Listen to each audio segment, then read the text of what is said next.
Oh. Radio Debout.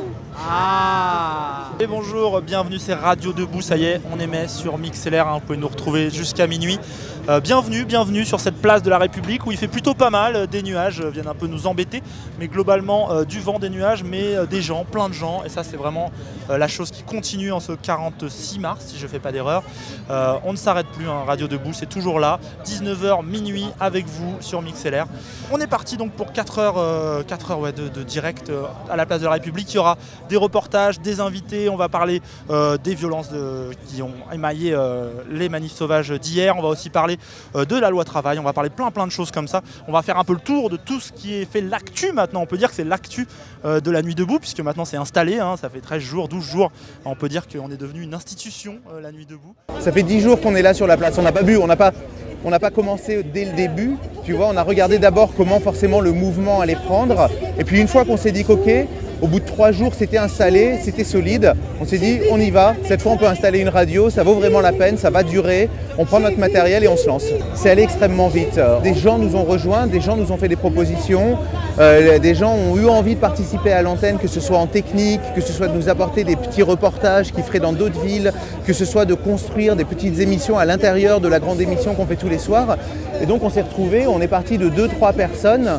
Et puis maintenant, on est une quarantaine de personnes, toutes bénévoles évidemment, mais à travailler autour de l'antenne qu'on fait tous les soirs. Christophe Konchef, bonsoir, merci d'être là. Donc rédacteur en chef de Politis. Les gens qui participent à la radio sont extrêmement différents les uns des autres. Il y a des gens de radio. À la base, il y a des journalistes, des techniciens, des producteurs de différentes radios, que ce soit des radios associatives, que ce soit des radios privées, que ce soit des radios publiques. Et puis assez rapidement, nous ont rejoint des gens qui n'ont rien à voir avec la radio, qui n'ont rien à voir avec la technique, qui n'ont rien à voir avec la parole, je dirais même, qui font des boulots complètement différents, mais qui avaient envie non seulement de raconter ce qui se passait ici sur la place, mais qui avaient envie aussi d'essayer de faire de la radio. Ce qu'on ne veut pas faire, c'est une radio de spécialistes, c'est-à-dire qu'on ne veut pas qu'il n'y ait que des journalistes à l'antenne et qu'il n'y ait que des gens qui soient des spécialistes de certaines questions. Ce qu'on veut, c'est que ça reste un peu plus flottant. C'est-à-dire que ce que je vous racontais tout à l'heure, que des gens qui n'aient jamais fait de radio puissent faire de la radio avec nous, puissent prendre l'antenne, mais des deux côtés, c'est-à-dire qu'ils puissent être les intervieweurs et les interviewés. Et là, on fait attention à ça, on fait attention à partager la parole pour qu'il y ait quand même une certaine part de fragilité, une certaine part d'expérience et une certaine part de vécu dans les gens qui parlent dans les micros, juste derrière vous. Là d'abord on va retourner à l'AG et ensuite ce sera Lorraine qui continuera à vous parler au creux de l'oreille sur Radio Debout. Vous bougez pas, il est 19h55 et vous écoutez bien Radio Debout, changez pas.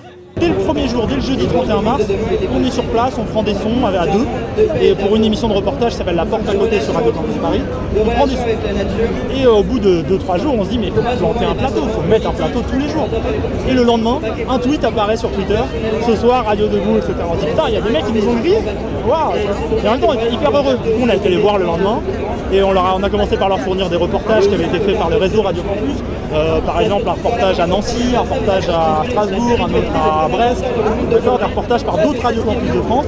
Et au fur et à mesure, on a commencé à leur proposer de faire de l'animation, comme aujourd'hui, de faire de la réalisation, vraiment d'intégrer Radio Debout. Ce qui m'a tout de suite plu, c'est que c'était un média, vraiment un média. Et ça ne cherchait pas à être un outil de propagande, un outil. C'est pas l'émanation de l'AG, par exemple, c'est pas un défaut d'être l'émanation de l'AG, mais ça avait une vraie indépendance de vue, on pouvait critiquer les choses.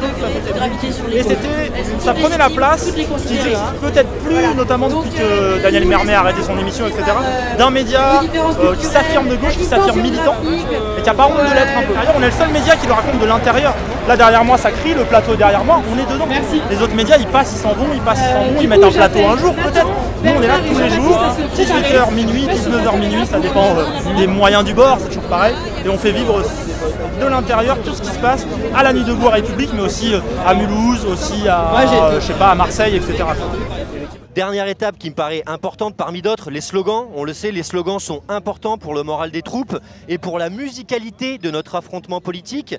Je propose la création d'une commission qui sera chargée de trouver des rimes riches à partir... Moi je m'appelle Alexandre, je suis auteur, scénariste et donc je suis venu à Radio Debout donc, pour raconter petites chroniques humoristiques. Parce que je pense que c'est bien aussi d'avoir un petit peu d'humour et d'esprit un peu plus léger dans ce contexte politique. Voilà, j'espère que mes suggestions aideront ce mouvement pathétique et déconnecté de la réalité, pour reprendre les mots de ce cher Jean-François Copé, qui à sa manière est quand même un grand utopiste également, puisque je vous rappelle qu'il est candidat à la présidence de la République. À Radio Debout, je pense que c'est une super initiative, parce qu'il y a beaucoup de gens qui ne peuvent pas être sur les lieux de la place de la République ou dans les différentes villes de France où ça se déroule, donc c'est important en direct d'avoir des gens qui puissent suivre l'avancée du mouvement. Et aussi plus tard, pour les archives, je pense que ce sera une mine énorme, parce qu'il y a plein de gens qui passent par la radio, il y a des musiciens, hier il y avait David Graeber qui est un anthropologue anarchiste anglais, enfin il y a plein de gens qui passent, et ça permettra vraiment de garder des traces, quoi, et donc du coup d'ancrer ce mouvement dans l'histoire. On remercie Alexandre Pierrin pour les chroniques du service de traitement des requêtes urgentes. Cette nuit debout, tous à chafin. On remercie bien évidemment Martin qui a été là pour le conducteur, et tous les animateurs qui ont défilé et tous les invités qui ont été là ce soir. On remercie tous les gens en place de la République qu'il faut qu'on aille les enculer. Et on est la Radio Debout, on vous aime, passez une bonne soirée et vive la Radio Debout!